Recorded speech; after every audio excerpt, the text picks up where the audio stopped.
Good evening. આજે હું આપણે જે ચોમાસાની સિઝનમાં પગમાં જે વાઢિયા પડે છે તો એનાથી આપણે બચવા માટે શું દેશી ઉપચાર કરવો, તો એના માટે ઘરગથ્થુ ઉપચાર હું આપને જણાવું છું। મિત્રો, આપને યોગ્ય લાગે તો પહેલાં મારો આખો વિડીયો આ જોજો। કાયમને માટે મારા તમામ વિડીયો પૂરેપૂરા જોવાની ટેવ રાખજો, તો તમને ઘણી બધી સારી એમાંથી માહિતી મળશે। મિત્રો, તો આ વાઢિયા જે છે પગના, એ ચોમાસાની સિઝનમાં સ્વાભાવિક રીતે જેને એમ કે ગાળા કીચડમાં હલવાનું થતું હોય, અથવા તો ખાસ કરીને આપણા ખેડૂત મિત્રોને અને ખાસ કરીને સ્ત્રીઓને કે જે ખરેખર એને અવારનવાર પગ અનાયાસે પણ ભીના કરવા જ પડતા હોય છે, તો એને એમ કે આ ત્વચાની કે વાઢિયા જે પડવાની એક ચોમાસાની ઋતુમાં આ એક વસ્તુ થાય છે, બીમારી થાય છે, તો આનાથી આપણે બચવા માટે જે આપણા દેશી અને એમ કે આયુર્વેદિક ઉપચાર જેવું છે એ હું આપને જણાવું છું। તો મિત્રો, આખો વિડીયો જોજો અને વિડીયો પસંદ પડે તો લાઇક, શેર, સબસ્ક્રાઈબ કરજો અને મારા વિડીયો કાયમને માટે જોતા રહેજો। તો મિત્રો, ચાલો આપણે આગળ વધીએ। તમને હું આગળની રીતને બધી એની બધી માહિતી આપું છું, તો તમે વિડીયો ચાલુ રાખો। ખાસ કરીને જે લોકોને વધારે પાણીમાં રહેવાનું થતું હોય, ખાસ કરીને સ્ત્રીઓને અને જે ખેતી કામ કરે છે આપણા ખેડૂત ભાઈઓને, તો એ લોકોને પગમાં વાઢિયા પડે છે અને બળતરા પણ બહુ થાય છે, પગનો દુખાવો થઈ જાય છે। તો આના માટે આપણે જરાક જો ત્વચાની કાળજી રાખ આપણને લાભ મળે, તો આ દવા જે છે એ આયુર્વેદની છે, મીન્સ કે ઘરગથ્થુ ઉપચાર છે। ડૉક્ટરની સલાહ વગર તો કોઈ પણ વસ્તુ કરવી જ નહીં, પહેલી આપણી સૂચના છે। પણ ઘણી વખત એવું હોય છે કે ઘરની અંદર જ આપણે આ બધી વસ્તુનો આ સ્વાભાવિક રીતે આપણને મળી જાય એવી વસ્તુ છે ઘરમાં, તો આ વસ્તુ જો આપણે સદુપયોગ કરીએ તો ખરેખર આનાથી આપણને પગના જે વાઢિયા છે, ચોમાસામાં જે પગમાં બળતરા થાય અને જે એમાં ચીરા પડે પગમાં, ખાસ કરીને બોર્ડર ઉપર અને પગના આંગળામાં, એને એન્ટી ફ્યુંગલ કરવા માટે એને આપણે એવો ડોઝ આપીએ કે એવી વસ્તુ આપીએ કે એવું લગાવીએ કે જેથી કરીને આપણને પગમાં રાહત થાય। તો સૌ પહેલાં આપણે આ વસ્તુ લગાવતા પહેલાં આમાં કુલ 4 વસ્તુ આવે છે: એલોવેરા જેલ, ગ્લિસરીન અને કોપરેલ તેલ અને લીંબોળીનું કડવા લીમડાનું તેલ। એ એન્ટીબેક્ટેરિયલ કહેવાય છે, એન્ટી ફંગલ પણ કહેવાય છે, પણ ત્વચાને માફક હોવું જોઈએ। પહેલી વાત, એકલું કોઈ વસ્તુ લગાવવાની નથી। હા મિત્રો, સૌપ્રથમ આપણે આપણા પગને સાદા પાણીથી ધોઈ અને પછી આ રીતે એક તગારામાં કે છાબડામાં ગરમ હુંફાળું પાણી લઈ અને આપણા જે વાઢિયાવાળા બંને પગ જ્યાં દુખાવો થાય છે એ ખાસ પાણીમાં ડૂબે અને પાણી એને ટચ થાય એ રીતે વ્યવસ્થિત આપણે એટલું પાણી ભરી અને આપણે એમાં પગને ડૂબાડી રાખવાના છે। આ વસ્તુ કરવાથી પગની જે સફાઈ છે એ પણ થશે, એનો જે દુખાવો છે એમાં ખૂબ રાહત થશે અને પગ આપણા જે છે એની ચામડી છે જે એકદમ વૃક્ષ થઈ ગઈ છે, એટલે કે સુકાઈ જવા આવી છે, તો એની અંદર પાછું મુલાયમ થાય એવી આપણે આ પ્રક્રિયા કરીએ છીએ। તો આ રીતે આપણે એક છાબડાની અંદર હુંફાળું ગરમ પાણી જે આપણને માફક આવે એ રીતે ભરી અને પછી એમાં આપણે આપણો પગ રાખી દેવાનો છે, જેથી કરીને આપણને પગની અંદર પૂરેપૂરી રાહત થશે। એની અંદર ચીરામાં પણ ક્યાંય જો ગારો માટી હશે તો પણ નીકળી જશે, જે આપણે લૂછવાથી પણ ન નીકળ્યું હોય તો એ પણ બધી માટી વગેરે, ગારો વગેરે એની મેળે જ જાતે જ નરમ થઈને નીકળી જશે। મિત્રો, આ પગના દુખાવામાં ઘણા લોકો નિમક પણ નાખે છે આ પાણીની અંદર, પણ આપણને માફક હોય એ રીતે આપણે કરવું જરૂરી છે। આ એક દેશી ઉપચાર છે। તો મિત્રો, આ રીતે આપણે હુંફાળા પાણીમાં પહેલાં પગ રાખવાનો, પછી આપણે આ જે વાઢિયા છે, આપણને જે આટલા બધા વાઢિયા જે પગમાં આ રીતે દેખાય છે, એ બધાને આપણે વ્યવસ્થિત આપણે કોરા કપડાથી સાફ કરી નાખવાના।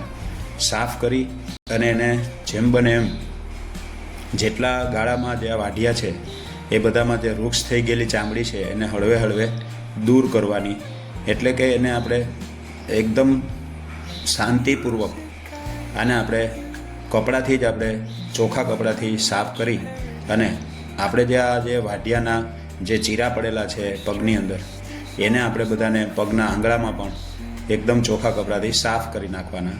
આનાથી શું થશે કે માટી, ગારો જે કાંઈ આપણે પાણીના પગમાં આપણે પલાળ્યા, એટલે આપણા પગને જે પાણીમાં પલાળ્યા છે, તો એનાથી આપણને જે આપણા પગ છે એ સુવાળા થઈ ગયા છે, તો એના માટે આપણે આ રીતે પહેલાં સાફ સફાઈ કરવાની। અને એક આપણે આની સાવધાની એ રાખવાની છે કે આપણા જે પગ છે એમાં ફ્યુંગલ ન થાય, એટલે કે બેક્ટેરિયા ન વધે, એના માટે આપણે આ બધી સફાઈ આપણે જનરલી કરીએ છીએ. ખૂબથી આપણે આને વહેલા ધોઈ નાખવાના, પગને ધોઈ અને પછી પાછા આપણે ગરમ પાણીથી બહાર નીકળ્યા પછી પણ પાછા આપણે પગને સાફ કરી લેવાના. તો આ રીતે આંગળામાં, આપણી દરેક આંગળીઓમાં, આપણે જ્યાં જ્યાં પગના વેઢામાં જે કાંઈ વેઢા પડ્યા છે કે જે કાંઈ ચીરા પડ્યા છે, તો એની અંદર પણ આપણે ખૂબથી પાણી જાય એ રીતે એકદમ ફરીવાર પાછું આપણે સાફ કરી લેવાનું. આમાં જેટલી સફાઈ કરશું એટલું આપણે વહેલાસર આપણને રાહત મળશે. મિત્રો, આની અંદર આપણે વસ્તુ એવી છે કે સફાઈ તો બહુ જરૂરી છે. પછી આપણે એક ચોખ્ખું કપડું લેવાનું છે, એ કપડાથી પણ આપણે એને ખૂબ રીતે સાફ કરી લેવાનું. આ સફાઈ ચોખ્ખી કરી પછી આપણે આ રીતે ચારેય વસ્તુનું મિશ્રણ કરવાનું છે. એમાં ગ્લિસરીન આવે છે, એલોવેરા જેલ આવે છે, એ આવે છે, કોપરેલ તેલ આવે છે, અને લીંબોળીનું તેલ, કડવા લીમડાની લીંબોળીનું તેલ. આ વસ્તુ આપણે બધાને એક માર્કેટમાં તો સારી મળે જ છે, પતંજલિની લો કે તમે કોઈ પણ પ્રોડક્ટની લો, તમને જે યોગ્ય હોય તે, એમાં કોઈ ચોક્કસ નથી, પણ સારી ને સ્ટાન્ડર્ડ લેવાથી આપણને વધુ રાહત થાય છે. મિત્રો, આ બધાને આપણે એક કાચના કટોરામાં, એક વાટકીમાં મિશ્રણ કરવાનું છે. તો બધાને જે કાંઈ આપણે બધા આ ચારેય વસ્તુ છે એમાં ગ્લિસરીન, એલોવેરા જેલ, કોપરેલ તેલ અને કડવા લીમડાની લીંબોળીનું તેલ, આ બધું મિક્સ કરી અને એક વાટકીમાં આ રીતે તૈયાર કરવાનું. પછી આને મિક્સ કર્યા પછી એટલું બધું ડિલ્યુટ કરવાનું છે કે બધું મિશ્રણ વ્યવસ્થિત રીતે થઈ જાય. આ વસ્તુ જો તમે ધ્યાનપૂર્વક નહીં કરો અને થોડુંક માત્ર હલાવી લીધું એટલે આપણે હવે લગાવી દઈએ એવી ઉતાવળ નથી કરવાની. વ્યવસ્થિત બધું ડિલ્યુટ કરી અને તૈયાર થઈ જાય પછી આપણે ઉપયોગમાં લેવાનું છે. આ રીતે આપણા પગના બધા આંગળામાં આપણા જે કાંઈ ચીરા પડેલા છે પગમાં એ બધે જગ્યાએ લગાવી અને આપણે આ રીતે એનું એક સોલ્યુશન કરવાનું છે. પગના આંગળા જે છે અને એમાં વ્યવસ્થિત રીતે ભરી દેવાનું કે જેથી કરીને આપણને ગાળા ન પડે. આ વસ્તુ અક્ષીર છે, આ વસ્તુથી તમને રાહત થશે. પણ જેને ડાયાબિટીસ છે, જેને તકલીફ છે, ડૉક્ટરી સારવાર હાલે છે, તો આવા બધા દર્દીઓ જે કાંઈ છે, જેને ટ્રીટમેન્ટ ચાલુ છે, દવા લેતા હોય, અને કોઈ પણ એવી સ્ત્રીઓ હોય કે જેને ચામડીના, ઘણા પુરુષોને અને સ્ત્રીઓને ચામડીના કોઈ એલર્જી હોય, તો એણે પહેલાં સેજ લગાવી ચેક કરીને પછી જ આપણે આગળ વધવાનું. સીધે સીધું બધે લગાવી દઈએ અને પછી કાંઈ તકલીફ પડે તો એવું નહીં કરવાનું. ડૉક્ટરની સલાહ પહેલાં લઈ લેવાની કે સાહેબ આ રીતે મેં તૈયાર કર્યું છે તો આ લગાવાય કે કેમ. તો એમાં તમને 100% રાહત થશે. આ ઘરગથ્થુ ઉપચાર છે. આનાથી એમ કહેવામાં આવે છે કે જનરલી બધાને રાહત થઈ જાય છે, પણ આ તો એક આયુર્વેદિક અને એક દેશી ઉપચાર છે.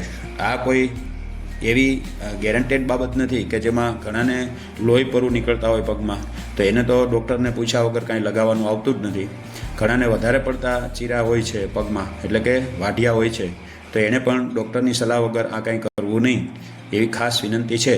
તો આ વસ્તુ છે એ દેશી ઉપચાર છે. તો આપણે જાણીએ છીએ કે આ દેશી ઉપચારથી આપણને ઘણીવાર આપણા જીવનમાં રાહત થઈ જાય છે. તો મિત્રો, આ રીતે આપણે તમે વિડીયો મારો પૂરેપૂરો જોયો છે. હવે આનો અમલ કરી અને તમે પણ એક સુવાળો પગ, જે છેલ્લે આમાં 8 નંબરનો ફોટો દેખાય છે, નીચેનો છેલ્લો ફોટો, એમાં તમને કેવો સુવાળો પગ થાય એવો તમારો પગ સુવાળો થઈ જાય છે. તો આ રીતે આપણે કાયમ માટે જો કાળજી રાખીશું તો આપણને ઘણી રાહત થશે. મિત્રો, હવે આપણે આ વિડીયો તમે જોયો, તો જોયા પછી જો આપણે પસંદ પડ્યો હોય તો લાઇક, શેર, સબસ્ક્રાઈબ કરો. કાયમ માટે મારા વિડીયો પૂરેપૂરા જોતા રહેજો. ફરી પણ આપણે આપણા બીજા, ત્યાં સુધી આપ સર્વેને જગદીશ ભટ્ટના જય શ્રી કૃષ્ણ, જય મહાદેવ.